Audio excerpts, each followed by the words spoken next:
Great day, Royals. I am EmpressLazuli. You are your empire, and welcome to a series called Superpowers of the Zodiac Signs. So today we're going to be talking all about the superpowers of Scorpio. And by superpowers, I mean all of the energetic powers that the Zodiac sign, specifically in the video, draws from. So in this video, we're going to get into all of the different energetic powers that Scorpio pulls from as a zodiac sign. Let's get into it. These are the superpowers of Scorpio. I did take notes because I do value your time and I value my time, 111, and I want to make sure that I get everything out in bullet points. So I do have bullet points here that I'm going to be following. If you see me glance down, that's what I'm looking at. So the first energetic power we're going to talk about when it relates to Scorpio is the element. So the element that Scorpio pulls from is water, and the water energy brings forth this intuitive power for Scorpio. Also the ability to have a high emotional intelligence, being able to be very intelligent in the use of your emotions. Also the ability to, as a water sign and pulling from the element of water, water is also able to replenish and cleanse its energy if it chooses to. So that element is really good. Any zodiac sign pulling from that element, specifically Scorpio for this video, pulling from water as an element for an energetic power, Scorpios can really replenish and cleanse their energy if they so choose to. And Scorpios can also release big waves of energy pulling from the water element as one of their energetic powers. So keep that in mind as we go through the rest of the energetic powers. Let's get into the modality of Scorpio. And the modality of Scorpio is a fixed modality. So this means that Scorpios will have a really good ability to laser focus on things. This is why Scorpio has that reputation of being able to be like the FBI and researching things and really getting to the bottom and figuring out certain information because of that laser focus, that fixed modality energy that Scorpio has. There's also some type of stubbornness in being able to divert energy unwillingly. So if you want a Scorpio to change their energy into focusing on something else, with their fixed energy, they could have a little bit of stubbornness, or they might lash out by you trying to get them to divert their focus or their energy to something unwillingly if they don't want to. So you can feel the stinger or the pincers with those. We'll get into the archetype in a minute. But with the modality being fixed for Scorpio, this also means that it can put an intense action towards specific tasks. So Scorpio is able to focus on a specific task and really drive it home and get it done because you get to choose how you use that fixed modality energy. So you can literally decide, this is a goal that I want to accomplish, and have this intense amount of action that you can put towards it in order to get that task accomplished, which can be a really positive thing for you Scorpios. It can also be seen in a very not so great way, especially if someone is on the tail end, on the bad side of that energy from experiences that you've had to go through with them, Scorpio. So let's get into the planet that Scorpio pulls energetic power from. This planet is going to be Mars, and the planet Mars was named after the Roman god of war, which the Roman god of war, Mars, was named after the Greek Roman god of Ares. So this god represents war, as I said, also courage, destruction, brutality, and also it's the guardian of agriculture. That was something I didn't know, but I found out. So all of those energetic powers Scorpio pulls from because Mars is the planetary ruler of Scorpio, the traditional ruler, okay? We also have the red planet that Mars is known as, also goes by the red planet. And Mars is actually also the fourth planet from the sun. So this is another energetic power, that planet of Mars that Scorpio pulls from. So really quickly, I only spoke about Mars as as the planetary ruler of Scorpio, Mars is the traditional planetary ruler of Scorpio. Pluto is the modern ruler planetarily of Scorpio.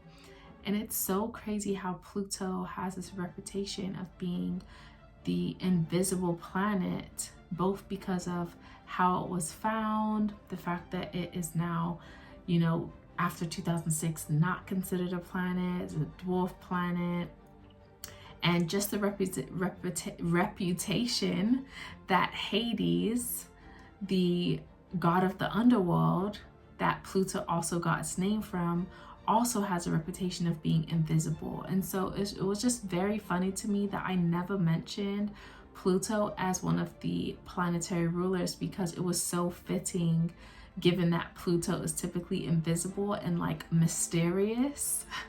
And I just kind of didn't even miss a beat 111 with not mentioning it at all. But Pluto is also very much a planet that rules the energy of Scorpio. It is also a planet that Scorpio draws energetic power from, and I feel like Pluto is the necessary planet that Scorpio draws from, specifically to get that mysterious, hidden type vibe from. And so I just found it so funny that I didn't even feel or remember to mention it as a planet that's so fitting of Plutonian and Scorpio energy as well. So back to the video, but I had to insert this after realizing and being like, what? So yeah, back to the video. Let's get into the chakra. So when it comes to the chakra that is associated with Scorpio, we have the solar plexus chakra. And this solar plexus chakra, the solar plexus is a complex radiating nerve fibers. It's a bunch of those fibers literally located in the abdomen.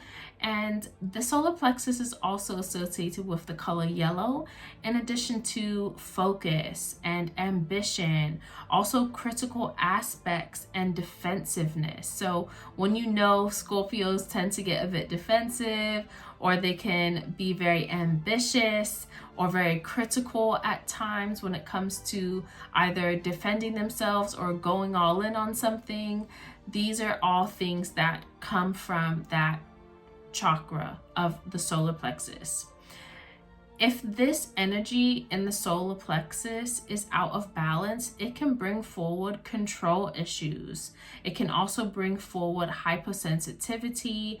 It can also bring action imbalances and anxiety. So where Scorpios tend to get that reputation of having control issues or being hypersensitive or having imbalances in action where it's like you're acting really toxic, right? That staple phrase for Scorpios, that can become something that is rooted in that solar plexus for Scorpio specifically, because that is an energetic power, that chakra. Now we're moving into the archetype of Scorpio, which is definitely the scorpion, right? Come on, guys. And the scorpion actually has 8 legs, and it has a tail with a stinger and 2 pincers. And the pincers are used to restrain and kill their prey, or to prevent predation. Sometimes when we think of scorpions, we don't necessarily think of the fact that scorpions are in a defensive mode at times. It's always just seeing the armor, seeing the pincers, seeing the stinger, and saying, oh, they're out to kill and they're very dangerous. Another fact that I found out with scorpions, there are over 2,500 species, and less than 1% of them actually have the venom to kill a human, whereas a lot of times humans typically tend to be a bit afraid of scorpions because they think that they can kill them, they can kill humans, they can sting them and the venom will kill them. But less than 1% of the venom that the species of scorpion have, less than 1% of the population have the venom capable to actually kill a human. So most of them don't even have venom that is capable enough to, or even venom at all for that matter, that can kill a human being. Just a fun fact. The stinger that scorpions have is also used for offense as well as defense. So a lot of times with Scorpio, the zodiac sign, much like the scorpion, there's this reputation of always being more so on the offense, where those emotions, the armor, the pincers, the stinger that the scorpion have and that Scorpio have energetically, because they pull from this as an energetic power, it's also to defend themselves. It's also to keep from being prey to another predator. And it's a form of protection as well as survival. So just seeing it from that point of view really opened my eyes into the correlation between the archetype and the zodiac sign. The female scorpion, she gives live birth to her babies and she carries them on her back, because during for a certain amount of time after the babies are first born, their exoskeletons, that body armor that hardens over time, does take a process to actually harden. So that exoskeleton is still very soft, and the baby scorpions are very susceptible at that time while the exoskeleton is forming. So the female actually carries the babies on the back while the exoskeleton hardens. The exoskeleton actually in scorpions contains this fluorescent chemical, a multitude of fluorescent chemicals that actually glow under UV light. So that is why sometimes you may have seen scorpions under UV light that glow, because they have those fluorescent chemicals in their exoskeleton. And another fact that I found for Scorpios is that the earliest fossil of a scorpion was 360 million years old. And it's also debated that scorpions were once marine animals.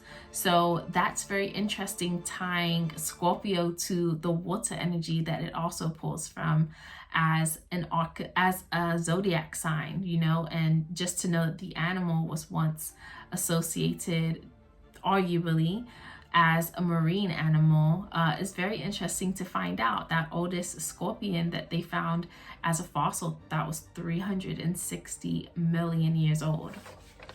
Right? So wrapping up the video, I will touch on the body part that is associated with Scorpio and pulling from that energetic power. That body part is the sacrum, which is literally comprised of the pelvic basin as well, and the reproductive organs as well as urinary digestive organs also reside in that space. So you do also hear that the sexual organs are linked energetically to Scorpio energy, and that is why. So the body part associated with Scorpio energy is the sacrum. Last but not least, we're going to talk about the season that Scorpio can draw energetic power from, and that would be autumn, right? Autumn marks the transition that we as society and humanity and as an earth have from summer to winter. So during this time, the days are getting shorter, daylight is actually a lot shorter, and the temperature is cooling down. We also have longer nights. So that's why you can wake up earlier in the morning and it's still dark outside. And when it gets to like the afternoon, late afternoon, before it's really turning like confirmed evening, it's already starting to get dark outside. So the days get a lot shorter during the autumn season, and it is because it's that transition point between summer and winter. So you'll also see the leaves falling off of the trees, so that internal process can then take place when winter does actually settle in. But autumn is the season that is associated with Scorpio energy. And so these are all of the superpowers that are associated with Scorpio as a zodiac sign. If you all would like to know a bit more information about any of those specific energetic powers, please let me know. If you have any questions, put them down in the comments. I'm more than happy to answer the questions.